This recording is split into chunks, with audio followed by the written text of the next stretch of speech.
everyone! Darkmoor test realm released last week, and there have been some big changes for healers. I wanted to cover them in this video because we have a lot to look forward to. First, let's talk about the major buffs to mending pins. Here in the shield pin section, there are a whole lot more pins available for us to see, but first let's look at the level 180 life mending pin. This is a huge jump to 46%. And actually, all of the existing life mending pins are getting changed in the coming update. Currently, there are ones for levels 40, 60, 90, 140, and 160. Here are the current and coming soon values for them. You can see that the lower level ones actually got a downgrade, and there are some level changes. I'm not sure why they nerfed these while the levels 140 and 60 ones are much higher. There is also now a level 170 pin. The 160 pins that were previously the ones offered at the Wallaroo and Selenopolis gear crafters have been changed to 170. It seems like the 160 and 70 ones are also now auctionable like the level 140s. This is a little strange, and all of these changes are hard to keep track of. I still have my 140 and 160 pins, so maybe those drops are being shuffled around. But that being said, I'm really happy about these increases, because it accounts for the lack of outgoing healing in newer robes. For gear that uses the pins template, the robes don't have a shield pin on them, and so it seems like these new buffs are making it more desirable to use the full gear set instead of swapping the robe out for one with high outgoing healing. Now truthfully, the only school that does have late game robes with outgoing is Life, but the last one was the level 150 Malevolent Life Cloak, and it doesn't seem like there's going to be a free-to-play upgrade anytime soon. The other big piece of news for mending pins is that every school now has their own version.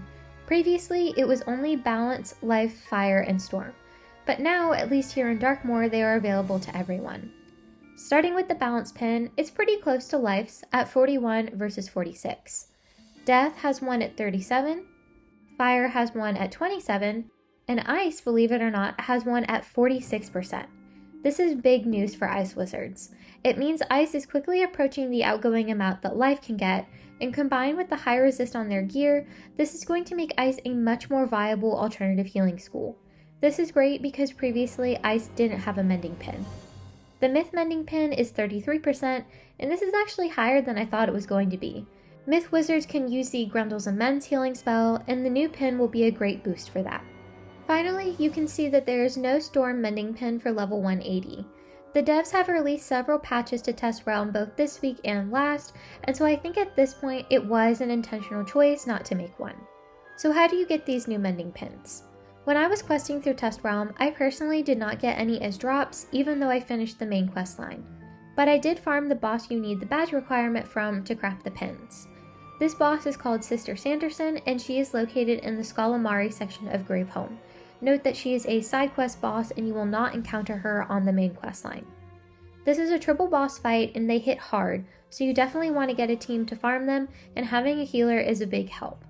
The good news though is that you only need to defeat her 5 times. My friend and I were able to do this in like an hour and a half, so honestly I think it's pretty reasonable. We were also using henchmen because you get 15,000 free crowns in Test Realm every time they do a patch, so I didn't feel guilty about buying them. I promise that I'm a real healer, I just wanted to be able to hit so we could farm twice as fast. Once you get the badge, you need 12 Outsiders Relic per pin, which is the reagent dropped by the bosses in Darkmoor. This is the same amount that you would need of Wallaroo Dreamwater or Selenopolis Moondust. However, something I was hoping the devs would add to the crafter is the Flawless Mending Opal, which is the 8% outgoing circle jewel. I left a suggestion in the Discord about making them craftable since they're currently such a pain to get, and I didn't see any drop while I was questing through Darkmoor. And of course, you can still get your 8% outgoing square jewels too. So those are the pin upgrades, and now I want to show you guys the level 180 Athames. You can now get more outgoing healing on most schools of Athames, which is pretty cool. Some of them have bigger upgrades than others. So for example, looking at Life's, we go from 13% on the Bold Dream Stalker Knife to 22% on the Sanguine Monster Hide Athame. A 9% difference is really good, and pretty much every other stat is the same. And here on the Ice Athame, the 22% is the same as the Life one. The Balance one is slightly lower at 19%, but still higher than the 13% on the Stalker Life Athame. The Death one is 17%. So at level 180, the gap between Ice, Balance, Life, and Death's healing output is definitely closing. Looking at the new level 180 rings, they have also gotten a major outgoing buff. The life version has 29% outgoing, which is very close to the stone of the other side, which is the de facto healing ring. You do swap a tier socket for a circle one though, so your outgoing capability goes down, but you do get an extra spot for an item card tier jewel, which is nice. Note that the outgoing healing is on the defensive versions of the rings, called the monster hide ones. Ice gets the same amount of outgoing as life, balance gets 25%, myth gets 21%, death gets 23%, fire gets 17%, and again, storm gets the lowest with only 8%. Unfortunately, it seems like Storm's healing output is getting nerfed. Their Athame only has 6% outgoing compared to the 10% on the Stalker Athame. The ring only has 8%, which is lower than the level 160 Eternal ring. I'm not really sure why they did this, so for Storm Wizards, I don't think the level 180 gear is worth your time. They seem to be the loser in this update as a healer, but then again, I don't think I've ever met a Storm who had an outgoing set they used in normal PvE. Beyond that, these new pins, rings, and Athames are a huge step forward in diversifying the kinds of healers you have and making use of the other school's strengths. Ice can be a more tanky healer, balance and death can be more buffing focused healers, and of course life can do a blend of the two in addition to its more specialized healing spells. This is really exciting to see in my opinion. I had heard that they were adding mending pins for all the schools, but I didn't know that they were going to buff all of the current outgoing amounts too. I remember saying in my crowns free healing video that it would be nice to get a mending pin above 30% for level 180, and this is way more than I had imagined. I hope this update will attract more people towards healing from the other support schools. Healing is still a more niche thing, but the more people who become healers will help keep it alive and an important part of team play. Athames in Darkmoor are dropped by the Grey Men's Golems, which is another dungeon located in Graveholm. This fight comes later in the main questline and is a quadruple boss fight. These guys will continually hit you with maximum pip judgment, so again, I recommend bringing a group with a healer. Farming for both the ring and the Athame has roughly the same strategy, which is just to buff and spam AoEs. There are 2 fights before the Grey Men's Golems because it's like a tower setup, so this one is more time consuming unfortunately. It does still require only 5 defeats to get the badge.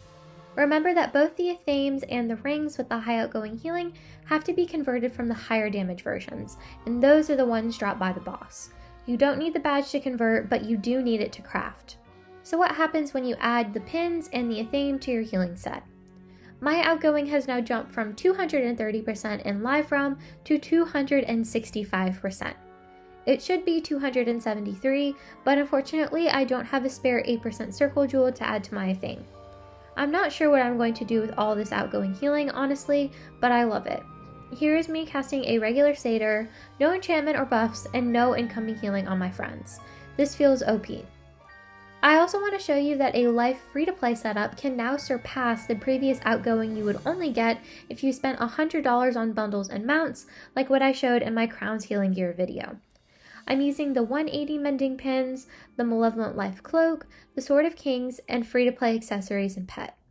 This gets you up to 262%. Resist and accuracy are surprisingly good, but power pips is only 99%, so do be aware of that. The levels 160 through 180, defensive hat and boots for life all have the same power pip chance, and it's a little disappointing we can't just get a little bit of a boost to get to perfect power pip chance without having to use a jewel. Even though I guess my video is a little outdated now, this is a big day for healers, and especially for breaking out of the pay for the best geared doom loop that's so easy to get stuck in, so I'm not complaining. For the Darkmoor robe, again, because it doesn't have the shield pin, it's up to you whether you want to find a robe with outgoing healing and maximize your stats. I think your best free-to-play all-school option is the Merciless Power Cloak. But that being said, the difference in resist amount on the bundle robes versus the free-to-play ones at level 180 has also shrunk. You can see here that the ice damage robe has the same amount of resist as the current best in slot healing robe from the Krakatopia River Palace bundle. The balance and life offensive versions are pretty close in resist too and have more accuracy, so you do have options. I still wish they would create a second gear template with outgoing healing and make it in any school set similar to the power set from Lemuria. Darkmoor is the 4th world in a row that they have decided to create only school-specific sets. I feel like it makes the path of least resistance just getting your school's version and accepting the trade-off of no outgoing. and these defensive versus offensive versions, which again in Darkmoor is called Abomination versus Monster Hide, to me just feel like PvE versus PvP or advanced combat. Your damage drops to give you more health and resist, but it doesn't really benefit healing focused support since we don't care about damage usually. And yes, you could use something like Wings of Fate for the heal over time in combination with a damage over time to break through shields, and that does have its purpose, but I don't use it as often as honestly I would expect to, and there are other utility spells that I can use like Shatter All to do the same thing. But anyways, there have also been some buffs to support spells. Pigsy now has 90% accuracy instead of 85%. This is very helpful for schools using life accuracy pins because now you can get 100% accuracy for Pigsy without any jewels. You can now also use 2 previously PvP only spells that clear harmful effects for heal over times. Tranquility will remove 2 traps for 2 hots, and Meditation will remove a damage over time for a stronger hot. These can be very useful, although you do have to get into the habit of thinking about gambits. There are other spells you can use, but these are the 2 life ones and you don't have to spend training points to get them.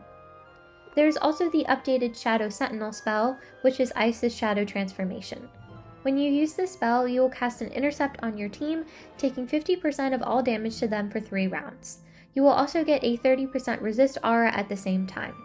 This is a big win for Ice being able to take back their tank identity, and combined with their new mending pins, I'm really excited to see them shine. Ice and Life are a pretty powerful combo, and if you don't believe me, you should go do the Omen Strybog fight and realize how much of a headache those minions are. Thank you so much for watching. I hope you enjoyed this video. Let me know in the comments what you think of these new changes, and hopefully I will see you very soon in Darkmoor Live Realm.